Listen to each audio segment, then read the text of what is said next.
செய்தி கதம்பம்.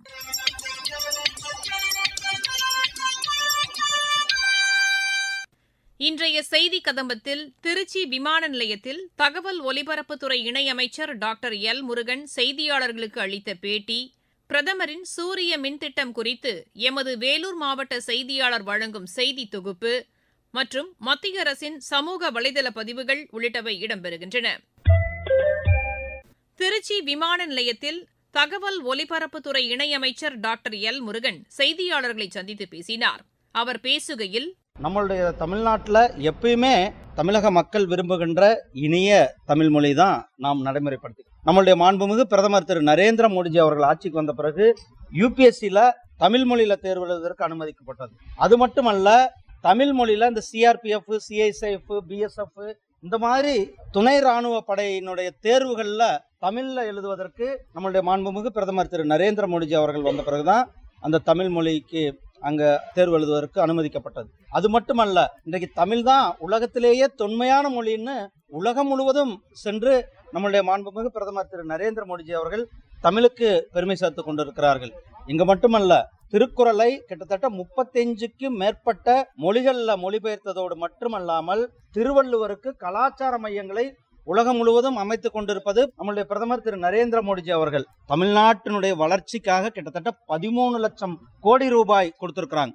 நம்ம திருச்சிராப்பள்ளி ஏர்போர்ட்டினுடைய முகப்பே நம்ம ஸ்ரீரங்கத்தினுடைய கோயில நம்மளுடைய தமிழ் கலாச்சாரத்தை பிரதிபலிக்கின்ற அந்த முகப்பு வச்சிருக்கிறோம். உள்ள நீங்க பாத்தீங்கன்னா எல்லாமே நம்ம திருச்சிராப்பள்ளிய ஒட்டி இருக்கிற கோயில்கள், நம்மளுடைய தமிழ் பாரம்பரியம், நம்மளுடைய கலாச்சாரத்தை பிரதிபலிக்கும் திருச்சிராப்பள்ளியினுடைய விமான நிலையத்தை கொடுத்திருக்கிறோம். அதே மாதிரி தூத்துக்குடி விமான நிலையம், சென்னை விமான நிலைய விரிவாக்கம், ஹைவேக்கள், எக்ஸ்பிரஸ் ஹைவேக்கள், இண்டஸ்ட்ரியல் காரிடார், இப்படி எங்க பார்த்தாலும் அதிவேகமான ஒரு டெவலப்மெண்ட்டை கொடுத்ததோடு மட்டும் இல்லாமல் இதெல்லாம் நீங்க இருக்கிற பகுதி விவசாயிகள், கிட்டத்தட்ட 26 லட்சம் விவசாயிகளுக்கு வருடத்திற்கு 6000 ரூபாய் நேரடியாக அவங்க வங்கி கணக்கிலே நம்மளுடைய பிரதமர் அவர்கள் போட்டுக் கொண்டிருக்கிறார். இன்னும் சொல்ல போனா அனைவருக்கும் வீடு கட்டும் திட்டத்தில் கிட்டத்தட்ட 7 லட்சம் பேருக்கு வீடு கட்டி கொடுத்தாச்சு. இப்படி தமிழக மக்கள் நலன் மேல, தமிழ்நாட்டினுடைய நலன் மேல, இன்னும் சொல்ல போனா தமிழ்நாட்டில் தான் இன்னைக்கு அதிகமான ரயில்வே திட்டங்கள், ஒவ்வொரு வருடம் கூட 8000 கோடி ரூபாய்க்கு நிதியை கொடுத்து கொண்டிருக்கின்றோம். இன்னைக்கு எவ்வளவு பெரிய வளர்ச்சியை பார்க்கிறோம். ரயில்வேக்கள், நம்மளுடைய சென்னை ஐசிஎஃப்ல தான் வந்தே பாரத் ரயில்கள், திருச்சிராப்பள்ளிக்கு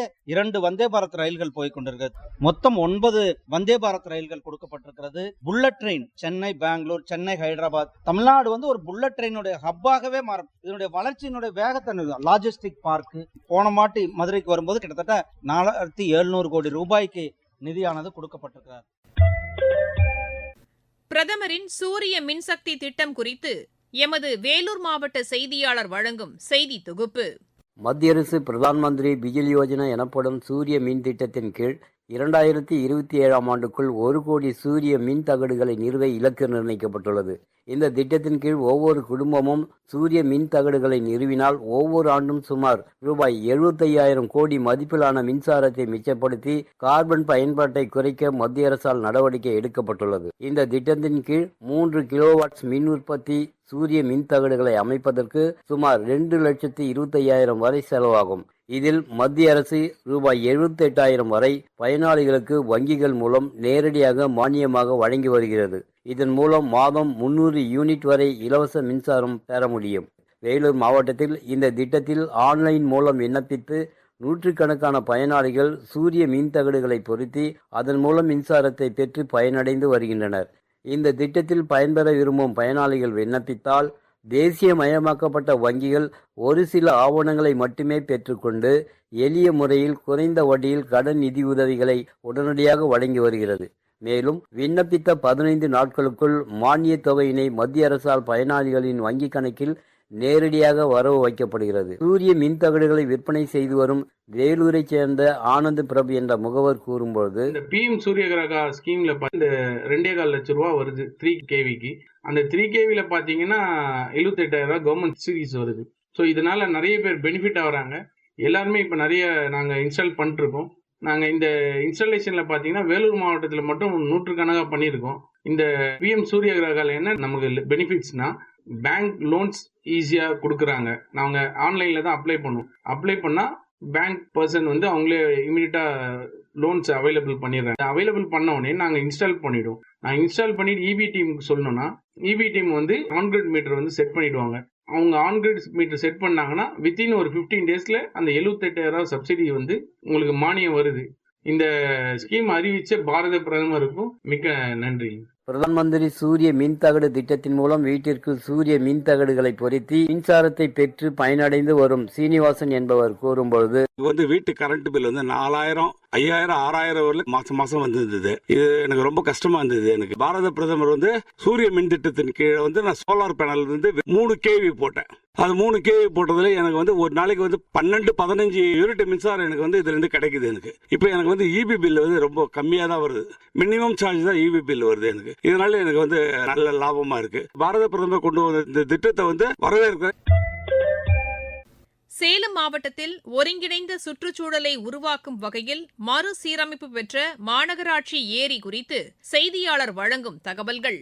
தானம் தவம் இரண்டும் தங்காவியன் உலகம் வானம் வழங்காதெனின் என்கிறார் திருவள்ளுவர். நீரின்றி அமையாத உலகை கடல் நீர் சூழ்ந்துள்ளது. கண்ணுக்கெட்டிய தூரம் வரை நீரால் சூழப்பட்டாலும் அதனை பயன்படுத்த முடியாது என்பது இயற்கையின் படைப்பில் விந்தையாக உள்ளது. ஆனால் கடல் நீரிலிருந்து ஆவியாகி மண்ணில் மழையாக பொழியச் செய்யும் கருணை நிறைந்ததாக இயற்கை இருப்பது ஆச்சரியமூட்டும் உண்மையாக உள்ளது. 10 லட்சத்திற்கு மேல் மக்கள் தொகை கொண்ட சேலம் மாநகராட்சியில் பொழுதுபோக்கிற்கான இடங்கள் ஏதுமில்லை. மழைநீர் சேகரிப்பு மற்றும் பொதுமக்களுக்கான பொழுதுபோக்கு என 2 தேவைகளையும் ஒரு சேர பூர்த்தி செய்யும் வகையில் சேலம் மாநகராட்சி நிர்வாகம் மூக்கநேரியை புனரமைத்துள்ளது. எதிர்வரும் பருவமழையை முன்னிட்டு ஏரி ஆழப்படுத்தப்பட்டு பலப்படுத்தப்பட்டுள்ளது. மேலும் ஏரியை சுற்றிலும் பொதுமக்கள் நடைபயிற்சி மேற்கொள்ள வசதியாக பலமான பாதையும் அமைக்கப்பட்டுள்ளது. பெருமழை காலங்களில் சேலம் மாநகரத்தை வெள்ள பாதிப்பிலிருந்து தடுக்கும் வகையிலும் உயிர் நீரான மழை நீரை முழுமையாக சேகரிக்கும் வகையிலும் சேலம் மாநகராட்சி சார்பில் 23 கோடி ரூபாய் மதிப்பில் மூக்கநேரி புனரமைக்கப்பட்டுள்ளது. ஏரிகளுக்கான வரத்து வாய்க்கால்கள் தூர்வாரப்பட்டுள்ளதுடன் ஏரி நிரம்பும் தருவாயில் அந்த நீர் திருமணி முத்தாற்றில் கலந்திடும் வகையிலும் ஏற்பாடுகள் செய்யப்பட்டுள்ளன. இதன் மூலம் விவசாயிகளுக்கான நீர் தேவைகள் பூர்த்தி செய்யப்பட்டுள்ளதுடன் நிலத்தடி நீர்மட்டமும் உயரும் வாய்ப்பு உருவாகி உள்ளது. ஏரிகளின் நடுவில் சிறு குன்றுகள் போல காட்சியளிக்கும் சிறப்பு கொண்ட மூக்கநேரி பறவைகளின் வாழ்விடமாகவும் உள்ளது. இதனை சுற்றுலா பயணிகள் கண்டுகளிக்கும் வகையிலும் ஏரியை சுற்றி நடைபாதை அமைக்கப்பட்டுள்ளது. மேலும் குழந்தைகளை கவரும் வகையில் பூங்காவும் சீரமைக்கப்பட்டுள்ளது. புதுப்பிக்கப்பட்ட மூக்கநேரி பூங்காவினை தமிழ்நாடு முதலமைச்சர் காணொலியில் திறந்து வைத்தார். இதனையடுத்து பூங்காவினை மாநில சுற்றுலாத்துறை அமைச்சர் ராஜேந்திரன், ஆட்சியர் பிருந்தா தேவி, மாநகராட்சி மேயர் ராமச்சந்திரன் ஆகியோர் பார்வையிட்டனர். பெரிய அளவில் பொழுதுபோக்கு அம்சங்கள் இல்லாத சேலத்தில் மாநகரின் நடுவே இயற்கையின் பொக்கிஷமாக மூக்கநேரி அமைந்துள்ளது. மிக குறைந்த கட்டணத்தில் அனைத்து தரப்பினரும் பயன்படுத்தக்கூடியதாக மூக்கநேரியின் சுற்றுலா செயல்பாடுகள் அமைய வேண்டும் என்பதே சேலம் மக்களின் எதிர்பார்ப்பாக உள்ளது. மத்திய அரசின் சமூக வலைதள பதிவுகள். மகளிர் தொழில் முனைவோரின் பொருளாதார வளர்ச்சிக்கு ஷீமார்ட் எனப்படும் விற்பனை மையங்கள் பெருமளவு உதவிகரமாக அமையும் என்று மத்திய ஊரக அமைச்சகத்தின் சமூக வலைதளத்தில் தெரிவிக்கப்பட்டுள்ளது. கருப்பை வாய் புற்றுநோய் வராமல் தடுப்பதற்கு 14 வயதுக்குட்பட்ட சிறுமிகளுக்கு HPV தடுப்பூசி செலுத்தப்பட வேண்டியது அவசியம் என்று மத்திய சுகாதார அமைச்சகத்தின் சமூக வலைதளத்தில் கூறப்பட்டுள்ளது. கயிறு உற்பத்தி தொழிலின் மேம்பாட்டிற்கான சிறப்பு திட்டம் செயல்படுத்தப்பட்டு வருவதாக சிறு குறு தொழில்துறை அமைச்சகத்தின் சமூக வலைதளத்தில் தெரிவிக்கப்பட்டுள்ளது. பிரதமர் திரு நரேந்திர மோடி தலைமையிலான மத்திய அரசு மேற்கொண்டு வரும் நடவடிக்கைகள் காரணமாக நாட்டின் கடல்சார் துறை பெரும் வளர்ச்சி கண்டுள்ளதாக கப்பல் போக்குவரத்து அமைச்சகத்தின் சமூக வலைதளத்தில் கூறப்பட்டுள்ளது.